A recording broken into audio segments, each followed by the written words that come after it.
कहे राधा जी कन्हैया से जल्दी आ जा तू ए कान्हा। कहे राधा जी कन्हैया से जल्दी आ जा तू ए कान्हा। तोहरे बिना ए कान्हा ब्रज लागे सुना सुना। तोहरे बिना ए कान्हा ब्रज लागे सुना सुना। कहे राधा जी कन्हैया से जल्दी आ जा तू ए कान्हा। कहे राधा जी कन्हैया से जल्दी आवा तू ए कान्हा। हमारी मन में तू ही बसला, दिल में हरदम तू ही रहला। हमारी मन में तू ही बसला, दिल में हरदम तू ही रहला। जल्दी आवे खातिर कहला, दूर काहे चल गईला। हमारी मन में तू ही बसला, दिल में हरदम तू ही रहला। जल्दी आवे खातिर कहला, काहे दूर चल गईला। दिल भइल बा बेचैन, दिल में नइखे हमरा चैन। तोहरी बिना ए कान्हा दिल भइल बा बेचैन। तोहरी बिना ए कान्हा।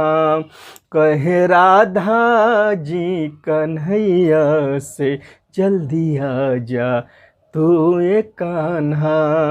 कहे राधा जी कन्हैया से जल्दी आ जा तू ए कान्हा। तोहरी बिना ए कान्हा ब्रज लागे सुना सुना। तोहरी बिना ए कान्हा ब्रज लागे सुना सुना। कहे राधा जी कन्हैया से जल्दी आ जा तू ए कान्हा। कहे राधा जी कन्हैया से जल्दी आवा तो ए कान्हा। नमस्कार, जय हिंद, वंदे मातरम। मित्रों, उज्ज्वल कला से आरटीपी में मैं भागवत त्रिपाठी आप सभी मित्रों का हार्दिक स्वागत और वंदन करता हूं। मित्रों, आज की इस वीडियो में हम लोग क्लास 9th के विद्यार्थियों के लिए हिंदी विषय लेकर के उपस्थित हुआ हूं। इस टॉपिक में, इस वीडियो में आप लोग रहीम दास जी के दोहे को पढ़ रहे हैं। इससे पूर्व आप लोगों ने रहीम दास जी के चैप्टर से 2 वीडियो पढ़ चुके हैं, रहीम दास जी का जीवन परिचय और रहीम दास जी का दोहा, यानी 1 से 7 दोहा तक दूसरे वीडियो में आप लोग पढ़े हैं। और इस वीडियो में हम लोग पढ़ेंगे दोहा नंबर 8 से, और लास्ट दोहा 14 नंबर का है, वहाँ तक पढ़ेंगे।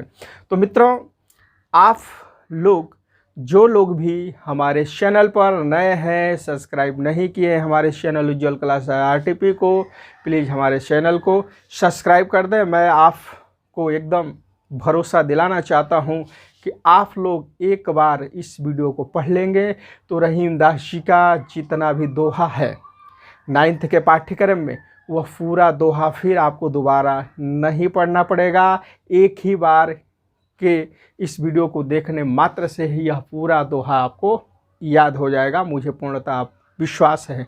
तो मित्रों, यह वीडियो आपको अच्छा लगता है तो कमेंट करके हमें बताने का प्रयत्न करें कि यह वीडियो आपको कैसा लगा। और वीडियो पसंद आ जाए तो मित्रों में, दोस्तों में अधिक से अधिक मात्रा में शेयर करने का कार्य करें और हमारे चैनल को सब्सक्राइब करके बेल आइकन दबा दें। तो आइए जी मित्रों, ज़्यादा देरी न करते हुए हम लोग मेन टॉपिक पर चलते हैं। दोहा नंबर आपका 8वां जो आपकी स्क्रीन पर दिखाई दे रहा है, देखेंगे इसमें रहीम दास जी इस दोहे के माध्यम से क्या सीख देना चाहते हैं, क्या कहना चाहते हैं। रहीम दास जी के जो दोहे हैं श्रृंगारपरक दोहे हैं और नीतिपरक दोहे हैं तथा भक्तिपरक दोहे हैं। तो रहीमदास जी के जो दोहे हैं शिक्षाप्रद दोहे हैं। इस दोहे के माध्यम से हम शिक्षा ग्रहण करेंगे। चलिए मित्रों, आइए देखते हैं 8वां दोहा क्या है कि प्रीतम छवि नैनन बसी पर छवि कहाँ समाए। प्रीतम छवि नैनन बसी पर छवि कहाँ समाए। भरी सराह रही मन लखी पथिक आप फिर जाए भाई। पथिक आप फिर जाए। रहीमदास जी इस दोहे में क्या कहना चाहते हैं? जैसे ये दोहा आपके पेपर में आ जाए तो सर्वप्रथम आपको संदर्भ लिखना होगा। प्रस्तुत दोहा हिंदी काव्य में संग्रहित रहीमदास जी के दोहे नामक शीर्षक पाठ से लिया गया है, जिस रचनाकार रहीम दास जी हैं। और इस दोहे के माध्यम से वह एक ईश्वर, एकाकार ईश्वर को अपने दिल में बसाना चाहते हैं। एक ही ईश्वर के छवि अर्थात रूप को अपने मन में बसाना चाहते हैं। उनके अतिरिक्त कोई दूसरा ईश्वर उनके नेत्रों में नहीं बस सकता है।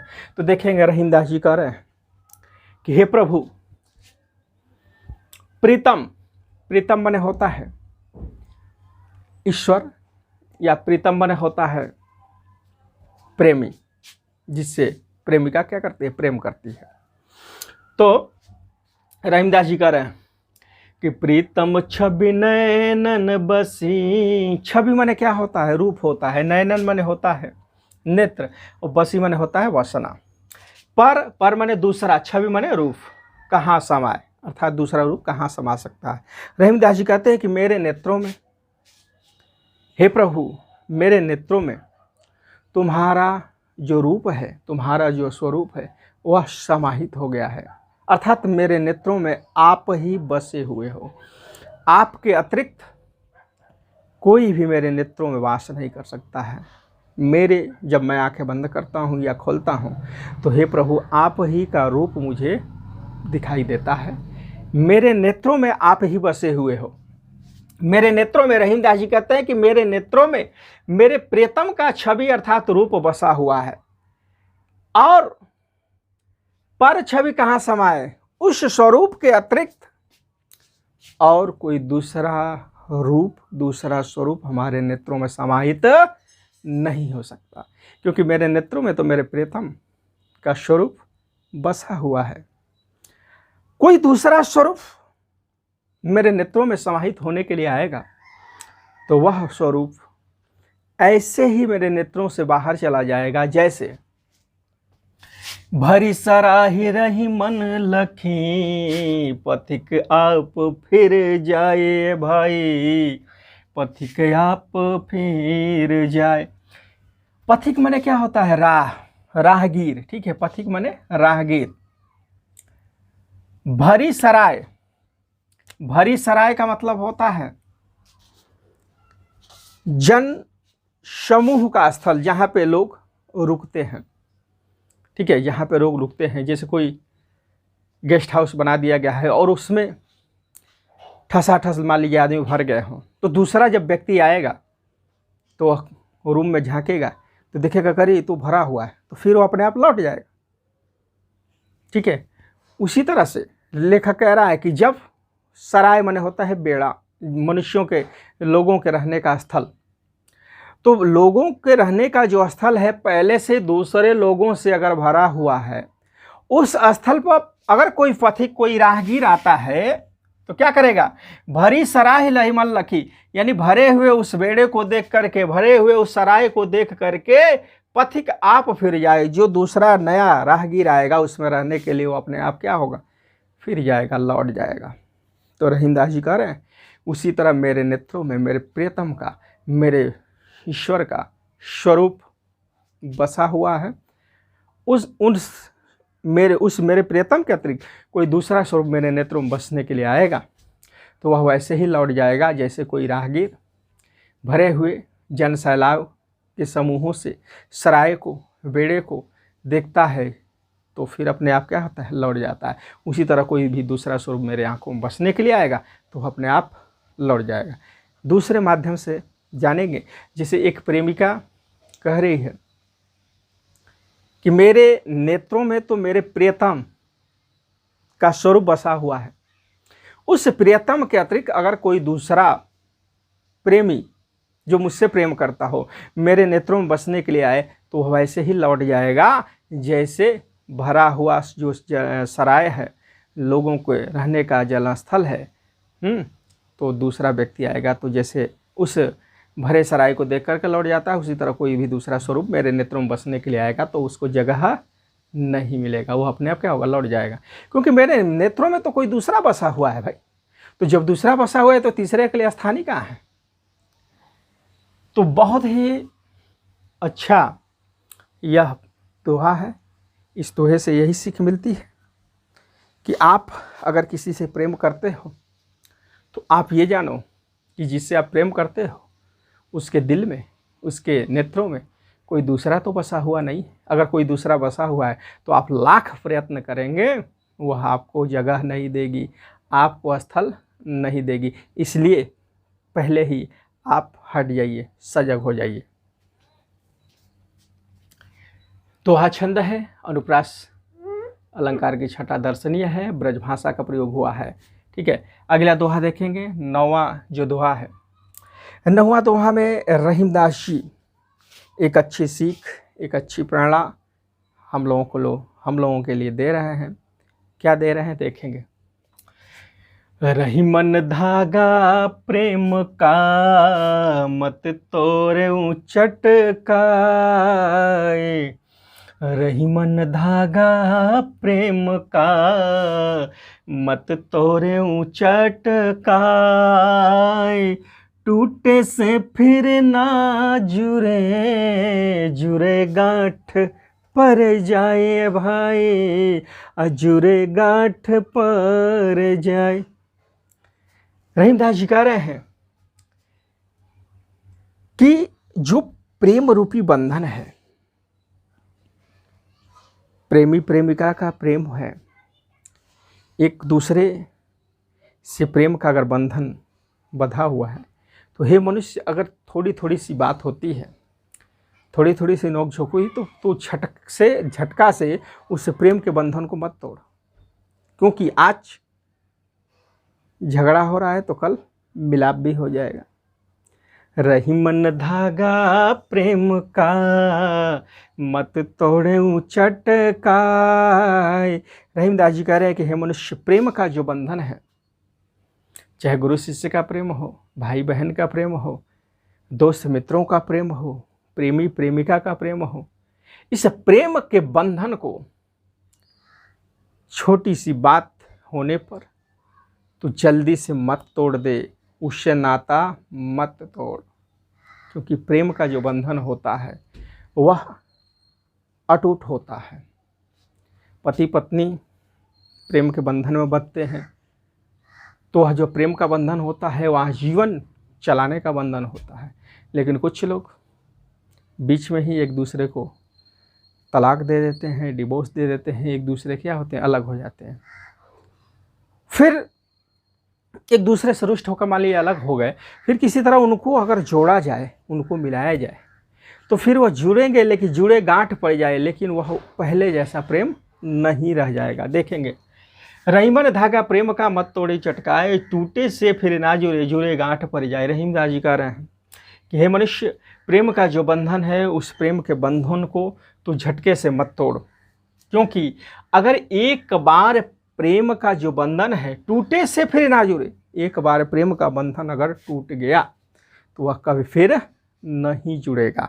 और किसी प्रकार से अगर उस प्रेम के बंधन को जोड़ने का प्रयत्न भी किया जाए तो जुड़े गांठ पड़ जाए, वह प्रेम का बंधन अगर किसी तरह जोड़ भी दिया जाए तो उसमें क्या होगा, गांठ पड़ जाएगा, अर्थात दरार पड़ी रहेगी, एक दूसरे से तकरार होता रहेगा। इसलिए मित्रों, अगर दोस्त हो तो दोस्तों के साथ प्रेम का जो बंधन है उसे निभाने का प्रयत्न करें। छोटी छोटी बातों पर झगड़ा न करें, प्रेम का बंधन न तोड़ें। भाई भाई का जो प्रेम है, एक दूसरे के साथ हमें मिलजुल करके कार्य को करना होगा। थोड़ी सी बातों पर भाई भाई में बंटवारा नहीं होना चाहिए, प्रेम का बंधन नहीं टूटना चाहिए। देखेंगे मित्रों, यह भी दोहा मोस्ट इम्पॉर्टेंट है। इसमें भी ब्रज भाषा का प्रयोग हुआ है, दोहा छंद है और श्रृंगार रस की छटा भी इसमें दर्शनीय है। श्रृंगार रस के साथ साथ इसमें आप देखेंगे तो यहाँ पर शांत रस भी परिलक्षित होता है, लेकिन इसमें मूलतः श्रृंगार रस ही है। अगला देखेंगे दोहा नंबर 10वां। कदली सीप भुजंग मुख स्वाति एक गुण तीन। कदली सीप भुजंग मुख स्वाति एक गुण तीन। जैसी संगत बैठी तैसोई फल दीन भाई, तैसोई फल दीन। रहीमदास जी कह रहे हैं कि कदली, कदली माने क्या होता है? केला। कदली माने केला। शिप, मोस्ट इम्पॉर्टेंट दोहा है ये मित्रों। शिप माने होता है जो नदी में या समुद्रों में सीप होता है जिससे सूत ही निकलता है, तो वह सीप। भुजंग, भुजंग माने सर्फ होता है। तो कदली माने केला, सीप और भुजंग, भुजंग माने सर्फ। इन तीनों की विशेषता क्या है? स्वाति एक गुण तीन। स्वाति नक्षत्र का जो जल है, वह स्वाति नक्षत्र का जल, जिसको पपीहा, जो चातक पक्षी जिस जल को पीता है, वह जल स्वाति नक्षत्र में होता है। तो स्वाति नक्षत्र में पड़ने वाला जो बारिश का जल है, वह जल एक ही है ना। वह जल क्या है? एक है, जल ही है। लेकिन अगर वही स्वाति नक्षत्र का जल की एक बूंदे केला, कदली माने केला में पड़ जाए तो वह क्या बन जाएगा? कपूर बन जाएगा। सीप, सीप में पड़ जाए तो वह मोती बन जाएगा। और भुजंग, भुजंग माने सर्प, सांप के मुख में पड़ जाए तो वह क्या बन जाएगा? विष बन जाएगा, जहर बन जाएगा। बूंद क्या है? एक है। स्वाति एक गुण तीन, यानी स्वाति नक्षत्र का जो बूंद है वह एक है, लेकिन उसके गुण क्या होंगे? तीन होंगे। कदली सीप भुजंग मुख स्वाति एक गुण तीन। कवि रहीमदास जी कह रहे हैं कि स्वाति नक्षत्र का जो बूंद होता है वह एक ही होता है, लेकिन अगर वही स्वाति नक्षत्र का बूंद केला में पड़ जाए तो वह कपूर बन जाएगा, सीप में पड़ जाए तो मोती बन जाएगा, सांप के मुख में पड़ जाए तो जहर बन जाएगा, विष बन जाएगा। जैसी संगति बैठी तैसोई फल दीन भाई, तैसोई फल दीन। रहीमदास जी कहते हैं कि कोई भी मनुष्य हो, जैसी संगत में बैठता है तैसे ही फल दीन, वैसी के अनुरूप वह बन जाता है। अगर मान लीजिए एक पिता के 4 संतान हो, एक हमेशा पढ़ने वाले व्यक्ति के साथ रहेगा तो अवश्य ही उसके अंतर्गत उस व्यक्ति का गुण आ जाएगा, वह भी पढ़ना चाहेगा, वह भी अधिक से अधिक प्रयत्न करेगा। कोई मान लीजिए कि डॉक्टर के साथ रह रहा हो तो अवश्य उसके अंतर्गत डॉक्टरी भावना आ जाएगी। कोई साधु के साथ रह रहा हो तो साधुआपन आ जाएगा, वह जरूर ही साधु बन जाएगा। राजनेता के साथ रहता है तो राजनीतिक बातें अवश्य करेगा और धीरे धीरे वह राजनेता भी बन जाएगा।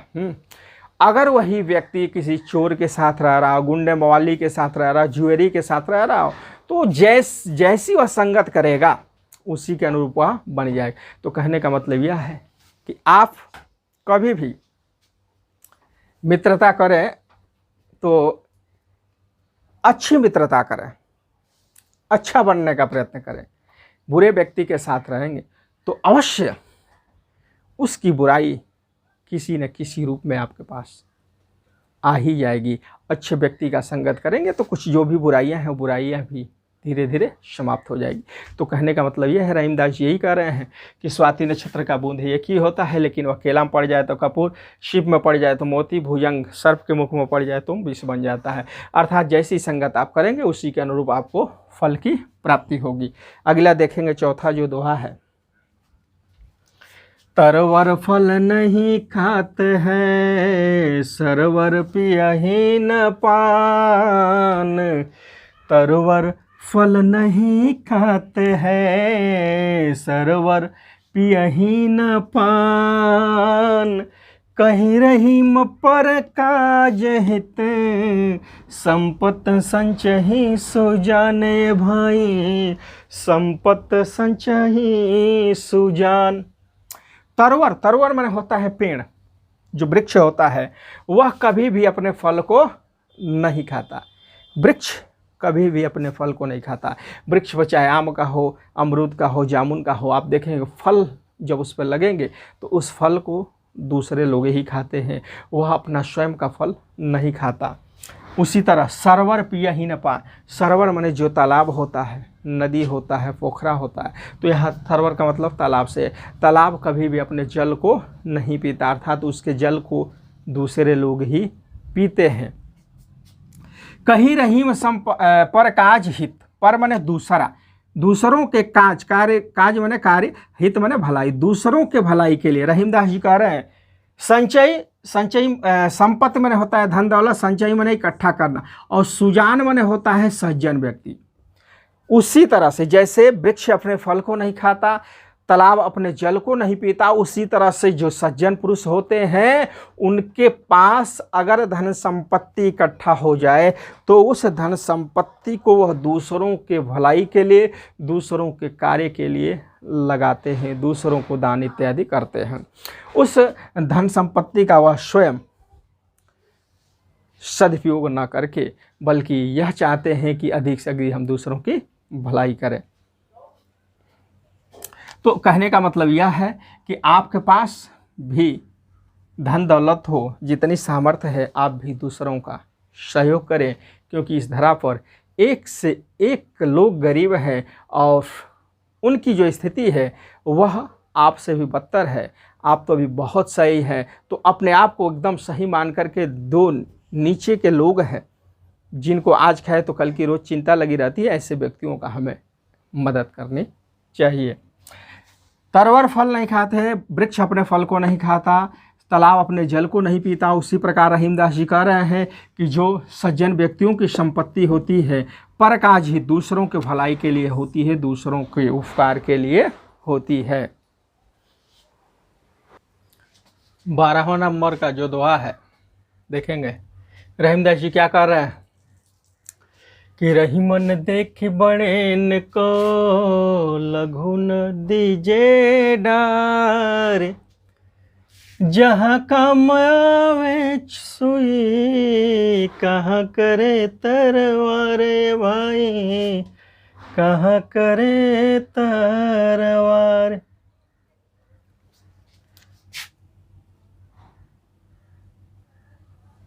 रहीमन देख बड़ेन को लघु न दीजे डार। रहीमदास जी कह रहे हैं इस दोहा में, हे मनुष्यों,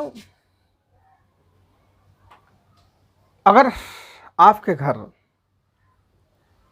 बड़े व्यक्ति आता है, कोई भी रईस व्यक्ति आपके घर अगर आ रहा है और वहाँ पे अगर कोई छोटा व्यक्ति है तो वहाँ पर छोटे व्यक्ति का आप तिरस्कार ना करें। ये ना कि बड़े के सम्मान में आप छोटे व्यक्ति को भूल जाएं, ऐसा कदापि नहीं करना चाहिए। हमें दोनों व्यक्तियों के सम्मान का, आदर का हमें ध्यान रखना होगा। देखेंगे, रहीमन देख बड़ेन को लघु न दीजिए डारे। लघु माने होता है छोटा, डार माने छोड़ देना। रहीमदास जी कहते हैं कि हे मनुष्य, बड़े व्यक्तियों को देख करके छोटे व्यक्तियों का हमें कभी भी तिरस्कार नहीं करना चाहिए। क्यों? क्योंकि जहाँ काम आवे सुई, कहाँ कहे तरवारे भाई, कहाँ करे तरवार। क्योंकि जहाँ पे एक छोटी सी सुई काम आती है, अर्थात जो कार्य छोटी सी एक सुई कर देगी वह एक बड़ा सा तलवार नहीं कर सकता। इसलिए किसी बड़े व्यक्ति को देख करके, सम्मानित व्यक्ति देख करके, नेताओं को देख करके हमें छोटे व्यक्तियों का कदापि तिरस्कार नहीं करना चाहिए, क्योंकि जो कार्य छोटे लोग कर देंगे वह बड़े व्यक्ति नहीं कर सकते हैं, और जो बड़े व्यक्ति कर लेंगे उसे छोटे व्यक्ति नहीं कर पाएंगे। तो हमें दोनों व्यक्तियों का आदर करना चाहिए, क्योंकि अपने अपने समय पर दोनों ही हमारे काम आ सकते हैं। अगला पद देखेंगे, दोहा नंबर 13वां। यो रहीम सुख होत है, बढ़त देख निज गोत। यो रहीम सुख होत है, बढ़त देख निज गोत। जो बड़री अखियाँ निरख, आँखन को सुख होते भाई, आखिन को सुख होत। जो रहीम सुख होत है, बढ़त देख निज गोत। निज माने अपनी, गोत्र माने होता है गोत्र, परिवार, वंशज। रहीमदास जी कह रहे हैं कि यो रहीम सुख होता है, बढ़त देख निज गोत। रहीमदास जी कहते हैं कि अपने गोत्र को, अपने परिवार को जब हम बढ़ते हुए देखते हैं तो हमें एक आनंद की अनुभूति होती है, एक सुख की अनुभूति होती है।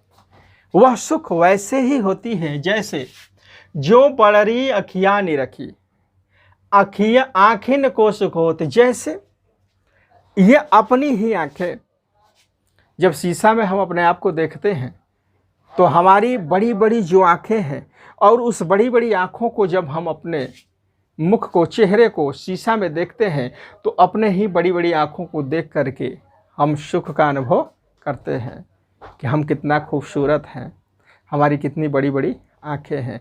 तो कहने का मतलब यह है कि आपके घर का जो बड़े बुजुर्ग लोग हैं, बड़े पिता हैं, माता हैं, दादा हैं, ये लोग अपने नाती पोतों को, अपने परिवार को आगे बढ़ते हुए जब देखते हैं तो इनको बहुत ही सुख की अनुभूति होती है। तो आपको वही कार्य करना होगा जिससे आपके बड़े बुजुर्ग आपके कार्यों से सुख को अनुभव करें।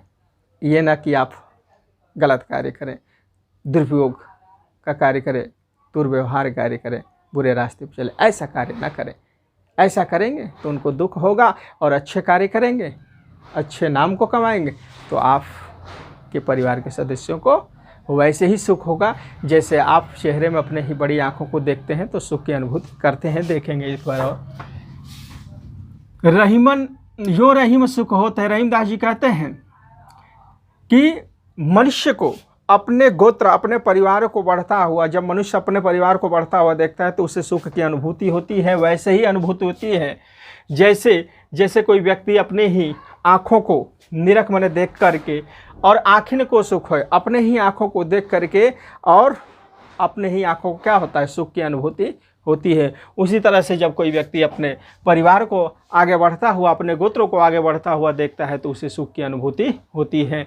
इस चैप्टर का लास्ट दोहा मोस्ट इम्पॉर्टेंट, और इसी दोहे के साथ हमारा ये वीडियो समाप्त होगा। लेकिन इससे पूर्व हम इस 14 नंबर का जो है इसको पढ़ते हैं।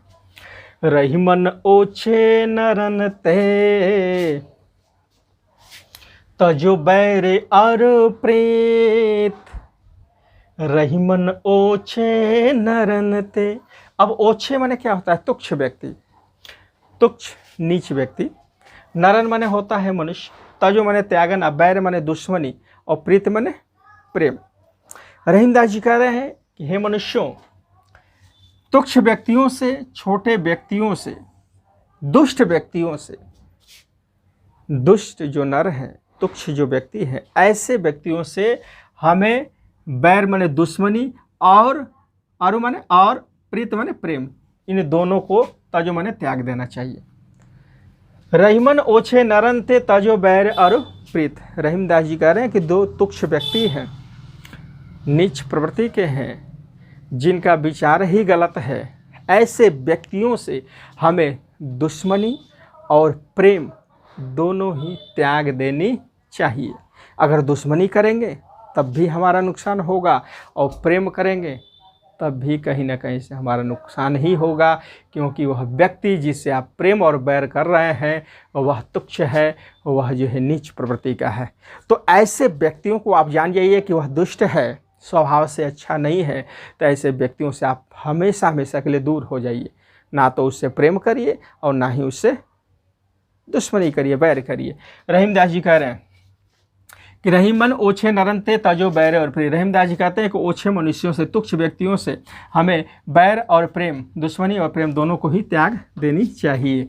जैसे काटे चाटे स्वान के दुहु भात विपरीत, ये भाई दुहु भात विपरीत। श्वान, श्वान माने क्या होता है? कुत्ता। ठीक है, श्वान माने कुत्ता। जैसे मान लीजिए कि कुत्ता क्या है? तुच्छ प्राणी है, तुच्छ जानवर है, और उस कुत्ते से, उस नीच कुत्ते से आप प्रेम करोगे तो वह क्या करेगा? चाटे। जब प्रेम करेंगे, पुचकारेंगे, आओ आओ, तो पूरा वह सर से, पाँव से लगा सर तक पूरा आपका जीभ से वह शरीर को चाटने लगेगा, और चाट करके आपके पूरे शरीर को क्या कर देगा? अपवित्र कर देगा। और यदि आप उससे वैर कर लेते हैं, दुश्मनी करेंगे, तो क्या करेगा? काटे, भौं भौं करके आपको काट लेगा। तो कुत्ता जो है वह तुच्छ प्राणी है, नीच प्राणी है। ऐसे व्यक्ति से आप प्रेम करोगे तो आपके शरीर को चाटेगा, शरीर को अपवित्र करेगा। ठीक है, और यदि उससे दुश्मनी करोगे तो आपको काटेगा। दोहु भात विपरीत, यह दोनों ही एक दूसरे के क्या है? विपरीत है। अर्थात तुच्छ प्राणी से ना तो हमें प्रेम ही करना चाहिए और ना ही उससे हमें बैर करना चाहिए। जैसे कुत्ता, जिससे हम प्रेम करेंगे तो शरीर को अपवित्र करेगा, और उससे दुश्मनी करेंगे, बैर लेंगे तो हमें क्या करेगा?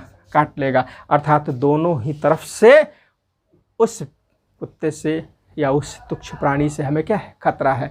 उसी तरह मनुष्यों में भी ऐसे भी तुच्छ मनुष्य हैं जिसे आप प्रेम करेंगे तो भी नुकसान है और बैर करेंगे तो नुकसान ही नुकसान है। तो मित्रों, ऐसे तुच्छ प्राणियों से आप कोसों दूर रही है, दूर रहने का प्रयत्न करें। और इसमें आप देखेंगे दोहा छंद है, और इसके साथ साथ इसमें शांत रस की छटा दर्शनीय है, अनुप्रास अलंकार है, और इसमें इस दोहे में यह शिक्षा दी गई है कि हमें नीच प्रवृत्ति के व्यक्ति से, तुच्छ प्राणियों से हमें दूर रहना चाहिए। ना ही तो ऐसे व्यक्ति से प्रेम ही करना चाहिए, ना ही उससे दुश्मनी ही करनी चाहिए। तो मित्रों, आज का यह वीडियो आपको कैसा लगा? आप कमेंट के माध्यम से हमें अवश्य बताएं, और वीडियो पसंद आए तो अधिक से अधिक मात्रा में इसको शेयर करने का कार्य करें, और हमारा चैनल उज्ज्वल क्लासेस RTP है, उसको सब्सक्राइब खुद करें और अन्य मित्रों से भी कराने का प्रयत्न करें। इन्हीं बातों के साथ फिर आपसे मैं अगले वीडियो मुलाकात करूँगा। तब तक के लिए जय हिंद, जय भारत।